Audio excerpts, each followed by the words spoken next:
ଜୟ ଜଗନ୍ନାଥ। ଜୟ ଜଗନ୍ନାଥ। ଅତି ଦୁଃଖର କଥା ଯେ କି ରାଜ୍ୟ କୋଷାଧ୍ୟକ୍ଷ ମଧ୍ୟ ଆଦିତ୍ୟ ଭାଇ ଆପଣ ସମସ୍ତେ ଜାଣିଛନ୍ତି ଯେ କି ମାସଙ୍କ କାର୍ଯ୍ୟ ପାଇଁ ମାନେ ଶଯ୍ୟା ଭୋଗିବାକୁ ପଡ଼ିଥିଲା, ତଥାପି ଆସିଥିଲେ। ତ ସମୟ ଅଭାବରୁ ଆମେ ବି ଭାଇଙ୍କ ଘର ପାଖରେ ପହଞ୍ଚି ପାରିଲୁ ଦେବଗଡ଼ରେ, କିନ୍ତୁ ଆମେ ଖବର ପାଇଲୁ ଯେ ଭାଇ ଆମର ସମ୍ବଲପୁର ଅଫିସରେ ଅଛନ୍ତି ମୁଖ୍ୟ କାର୍ଯ୍ୟାଳୟରେ, ତେଣୁ ରାଜ୍ୟ ଗଣ ମାସଙ୍କ ତରଫରୁ ଆମେ ସ୍ୱତନ୍ତ୍ର ଭାଇଙ୍କ ସ୍ୱାଗତ ସମ୍ବୋଧନ କରିବା ପାଇଁ ଆମେ ଭାଇଙ୍କ ମାନଙ୍କୁ ଉପସ୍ଥିତ ଅଛୁ।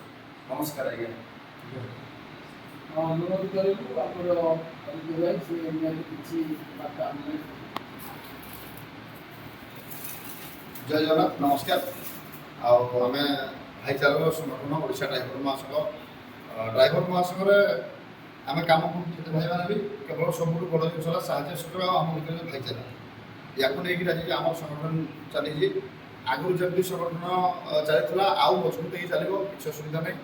ଆଉ ନିହାତି ଆମେ ସଂଘ ପାଇଁ ତ ସଂଘର୍ଷ ଚାଲିଥିଲା, ଆଉ ସରକାର ବି ଦାବି ପୂରଣ ପାଇଁ କିଛି କହିଥିଲେ କମ୍ ଦିନ ଭିତରେ କରିବେ ବୋଲି, କିନ୍ତୁ ଆମେ ଲିଖିତ ପ୍ରତିଶ୍ରୁତି ପାଇଁ ଆମେ ଅଟଳ ରହିଥିଲେ, କିନ୍ତୁ ସରକାର ବି ଲିଖିତ ପ୍ରତିଶ୍ରୁତି ଦେଇନଥିଲେ।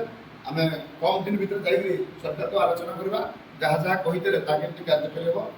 ଆଉ ନିହାତି ବଡ଼ମା ବ୍ଲକର ସମସ୍ତ ଭାଇମାନେ ସମ୍ବଲପୁର ଆସିଥିଲେ, ସମସ୍ତଙ୍କ ସହ ଦେଖା ହେଲା, ଧନ୍ୟବାଦ ଜଣାଏ।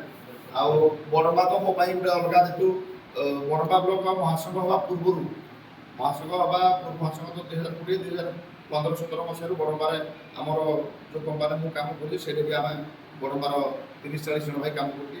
ସବୁବେଳେ ସମ୍ପର୍କ ଅଛି। ବଡ଼ମ୍ବା ବି ମୁଁ ଯାଏ, ପ୍ରାୟ ବାହାଘର ପାଣି ଯାହା ବି ଭଲ ମନ୍ଦରେ ଯାଏ। ଆମର ଭାଇଚାରା ବଡ଼ମ୍ବା ସହିତ ଗୋଟେ ଅଲଗା ପ୍ରକାର।